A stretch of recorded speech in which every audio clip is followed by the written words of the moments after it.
बसरगे येथील 640 बांधकाम कामगारांना संसार उपयोगी साहित्याचं करण्यात आलं वाटप. विद्याधर गुरबे यांच्या अध्यक्षतेखाली झाला कार्यक्रम उत्साहात संपन्न.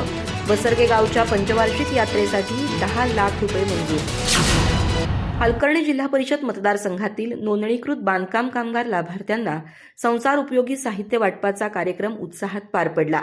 कार्यक्रमाच्या अध्यक्षस्थानी गोडसाखर संचालक विद्याधर गुरबे होते. यावेळी 640 बांधकाम कामगार लाभार्थ्यांना साहित्याचं वाटप करण्यात आलं.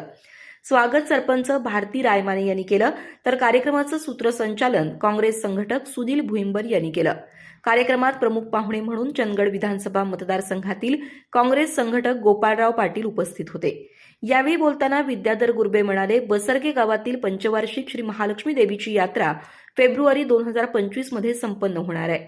या यात्रेच्या कामासाठी नूतन खासदार छत्रपती शाहू महाराज आणि आमदार सतेज पाटील यांच्या प्रयत्नातून 10 लाख रुपये मंजूर झाल्याची घोषणा गुरबे यांनी केली. कार्यक्रमाला गडिंग्लज तालुका काँग्रेसचे अध्यक्ष प्रशांत देसाई, कृषी उत्पन्न बाजार समिती अध्यक्ष रामदास पाटील, रावसाहेब पाटील, नागराज जाधव, सुभाष पाटोळे, रमेश पाटील, रामगोंडा जिनान्नावर, आनंद नांगनुरे, उत्तम मनिकेरी, प्रकाश जाधव यांच्यासह लाभार्थी आणि ग्रामस्थ मोठ्या संख्येने उपस्थित होते. कार्यक्रमाचं नियोजन सीआरपी रेखा मनिकेरी आणि पूनम थोरात यांनी केलं, तर ग्रामविकास अधिकारी पीबी पाटील यांनी आभार मानले.